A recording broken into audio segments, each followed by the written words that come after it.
Our first scripture reading comes from Paul's letter to the Ephesians, chapter 4, verses 25 through 32. And as I read this, listen for the Lord speaking to you. So then, putting away falsehood, let all of us speak the truth to our neighbors, for we are members of one another. Be angry, but do not sin. Do not let the sun go down on your anger, and do not make room for the devil. Thieves must give up stealing. Rather, let them labor and work honestly with their own hands, so as to have something to share with the needy. Let no evil talk come out of your mouths, but only what is useful for building up as there is need, so that your words may give grace to those who hear. And do not grieve the Holy Spirit of God, with which you were marked with the seal for the day of redemption.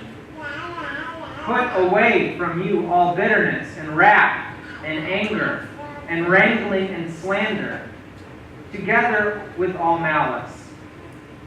And be kind to one another, tender-hearted, forgiving one another, as God in Christ has forgiven you.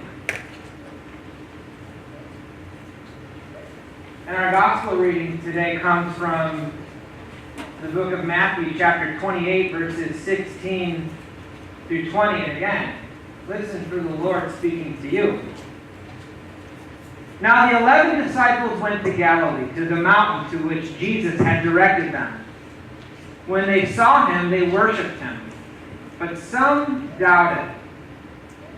And Jesus came and said to them, all authority in heaven and on earth has been given to me. Go, therefore, and make disciples of all nations, baptizing them in the name of the Father, and of the Son, and of the Holy Spirit, and teaching them to obey everything that I have commanded you. And remember, I am with you always, to the end of the age. Family, this is the word of the Lord. Well, a week ago, the epic television series Game of Thrones came to an end. After 8 seasons, which spanned over 10 years and 73 episodes, millions and millions of people from across the world gathered around their television sets to see how it was all going to end. Now, it doesn't matter today if we have watched a second of that television series or if we have read a page from those books. But what I think all of us can agree on is that this series has made a huge impact on our culture today. And if any of us paid any attention to the news at all this week, we knew that this series was coming to an end, because as all of these millions of people watched all of this huge story conclude, we know that the reaction to this series finale was resoundingly negative. And when I mean negative, I mean people were very, very upset at what the writers and the executive producers did to end the series. It seems that the moment as that final second ended, as the show ended, there was this vitriol and this hate coming all over the internet and the newspapers of people saying how much the executive producers, they ruined it. They ruined everything. They ruined people's days. They ruined people's weeks. They ruined the last 10 years for some fans of this series.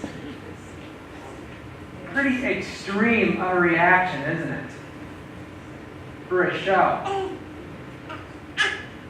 Interestingly enough, I read an interview with the show's creators, the executive producers, and this was before the finale happened, but they asked them about this weight, this pressure to end this long series and this story that millions of people had invested themselves in, and whether they felt that pressure, and whether or not they were afraid that people were going to be upset. And their answer was very interesting. They said, of course, people are going to be upset. Because no matter how we finish it, they said, what we have here are millions of people who have become so invested in the characters and the stories that no matter how it ends, it is going to end. And that the viewers, as they watch this and they watch these people and their stories come to a conclusion and know that there's going to be no other new stories to tell, that many fans are going to actually go through a grieving process. And maybe we've experienced that not with this television show, but we've read a book, or we've read a series of books, or we've seen a movie or something where we have grown so invested, where we actually feel like these characters are real people, and then when the series ends, we're left with nothing. And in a way, that can make us feel very bitter, and almost like we're grieving the loss of a friend. I think there is a reason why the reaction that Jesus' followers had was very different than the reaction I just described. Because what we know is that after Jesus ascended to heaven, his disciples and all of his followers, they didn't start grieving and mourning. They didn't take to the internet to say how much Jesus ruined their story or anything like that. But rather, Jesus' followers hopped into action. And almost immediately they began the very tough work of building Christ's church. And the reason I think they responded that way is because, unlike a TV show or a book, or any time that we come to an end of a character's story, the end of Jesus' time on earth actually leaves us with much more to work with. Because as Jesus was preparing his followers for this eventual time that he would leave them on earth, he left them with something. Something quite amazing, actually. And that is a reason to live and a purpose and a mission going forward. And that's what we're going to look at today as we continue our series on Christ's Great Commission. Last week we gathered and we saw how all of these people came face to face with Jesus right before he went to heaven. And even then there were those that doubted who Jesus was. And it reminds us that we live in a world where people don't know Jesus' love, and that Jesus sends us to go and to spread his love. Well, today we're going to look at this mission that Jesus sends us on. What is it exactly that Jesus expects us to do as we respond to this miracle of his resurrection? And today we're going to look at Jesus' words and see how his mission for us gives us a purpose for every moment of every day. Now we see the setting. Jesus is with his followers, and they start worshiping him, and Jesus then begins what has come to known now as the Great Commission. And he tells his followers, all authority on earth and in heaven has been given to me. And it's really important that Jesus says that, because what he's doing is he's reminding us that Jesus did what no one else could do. Jesus showed us God's love in a way that no one else could do. Jesus showed us God's will, God's hope for us in a way that no one else could. And Jesus reconciled us to God, brought us to a place where we could have a relationship with God in a way that no one else on earth could ever do. So make no mistake, the very first words that come out of Jesus' mouth are a reminder. It's a reminder of who he is and the authority that Jesus has to show us exactly how to live. So what does he do with that authority? He says, go, therefore, and make disciples of all nations. In a world in Jesus' time where certain people from different parts of the world were thought of as greater than or less than, here Jesus is saying, go and make disciples of all nations. And it's in these words that we see Jesus' mission for all of us.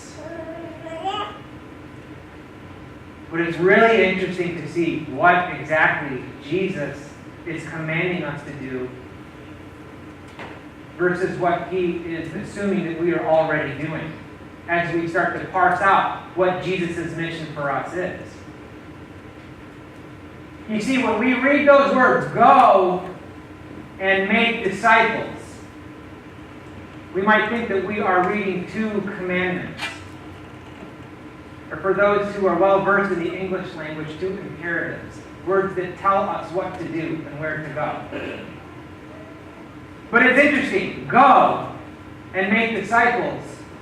In the original Greek, if you strip it down to what Jesus said and the way that they understood it, what we know is that only one of those sets of words are actually a commandment. And that's the second part. Make disciples. Jesus' commandment for us is to make disciples of all nations. The word go is actually an assumption of what we are already doing in our lives. So one way to translate this passage is, as you are already going, make disciples of all nations. And this is where we really see what Jesus expects from all of us. It's his way of saying, to live out our faith, to respond to Jesus' resurrection and his love that he gives us every minute of every day. To walk a life of faith that doesn't just happen on Sunday mornings. To embrace God's love, not just as a set of beliefs or ideals, but rather as a new way of living, a new life. And to seize every moment and to use every moment of every day, no matter where we are, to embrace God's amazing love known to us in Jesus Christ. And as we are doing that, as we are living out that life, to invite others to join us on our journey. That's Christ's mission for us. It doesn't begin with the making the disciples. It begins with what's going on inside of our hearts. The minute that we leave here, the minute that we leave church on Sunday morning, the minute that we get to work on Monday morning, or the minute we go see our friends for lunch right after church. There begins the moment that we can live out our faith that we profess here every single weekend and every single Sunday. Easy enough, right? I don't know about you, but to live out our faith genuinely, I think is one of the biggest challenges that we have. And the reason for that is because it comes against, or it seems counterintuitive to our own human desire to be safe and secure and even prosperous in our own lives. As you heard Crystal say to the children, we are beginning the summer season here in Florida. Now, the summer season is often synonymous with a different type of season that we experience here every year, every summer in Florida. And what kind of season is that? Hurricane season. I heard it from someone out there. Thank you.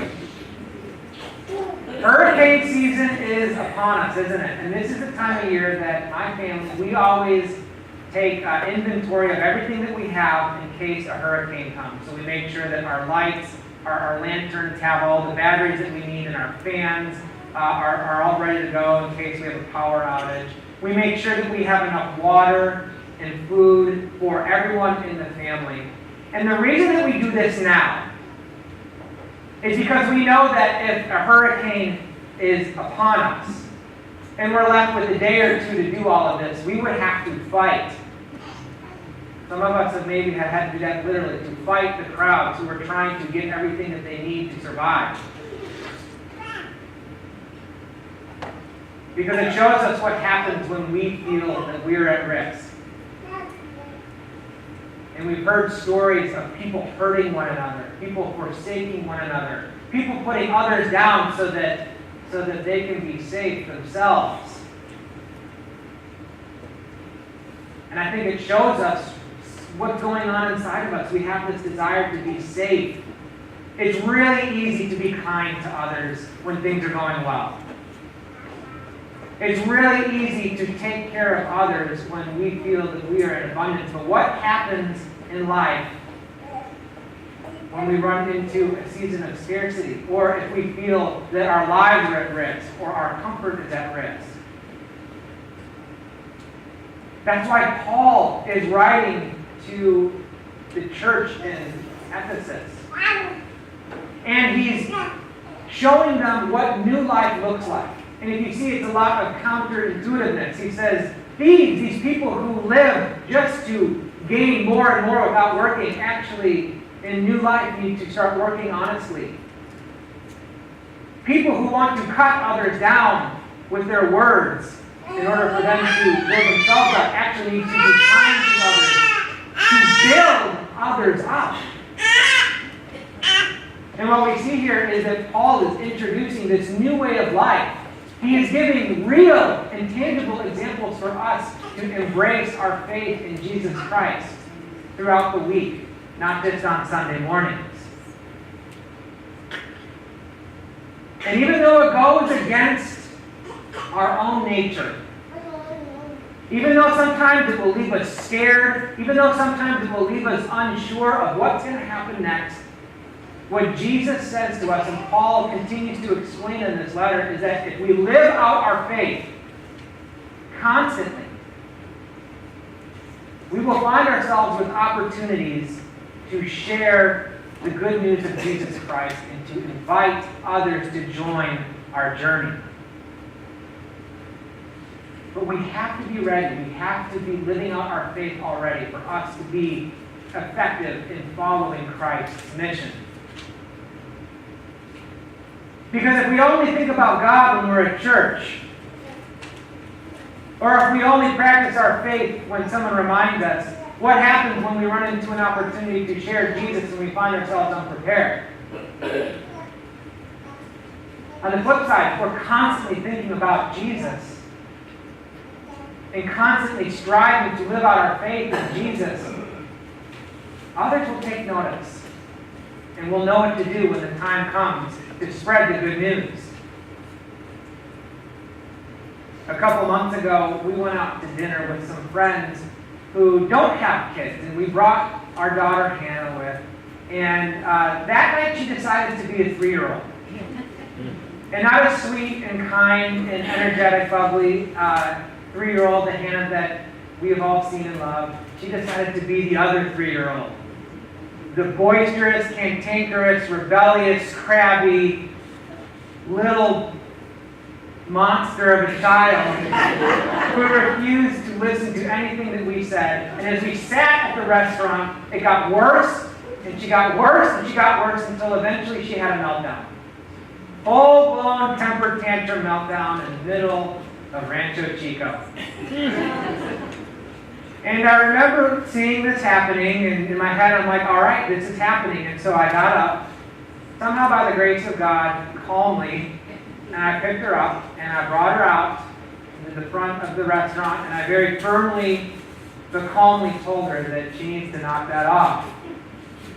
And that if she doesn't want to go home right away and go straight to bed, then she better be kind and sweet.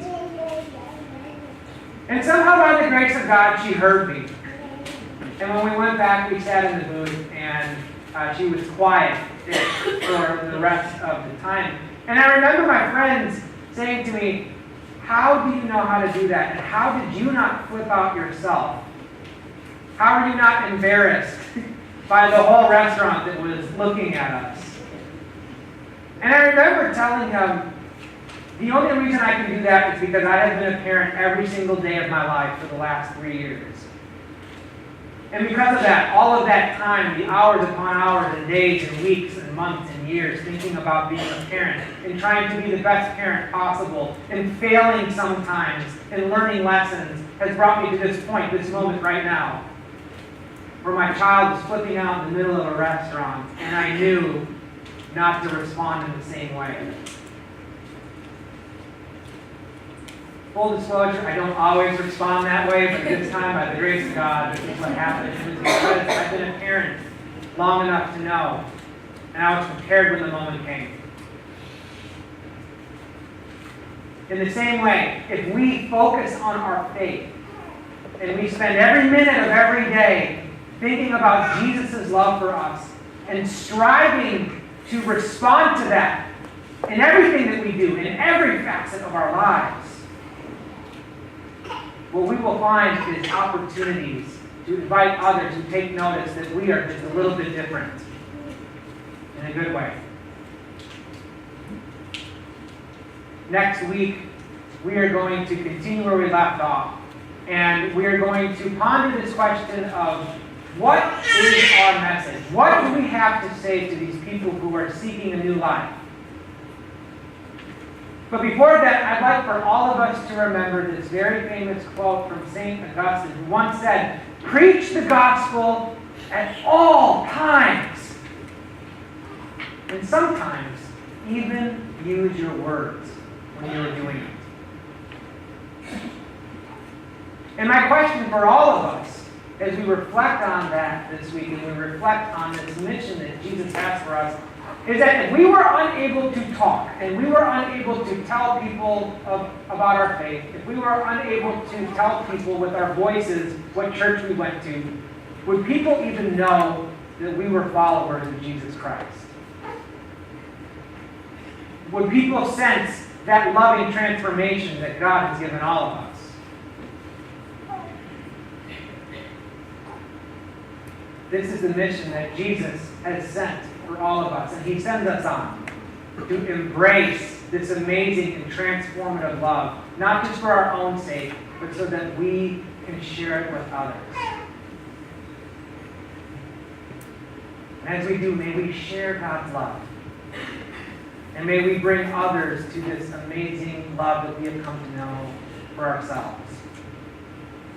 To God be all glory and honor and praise. Amen.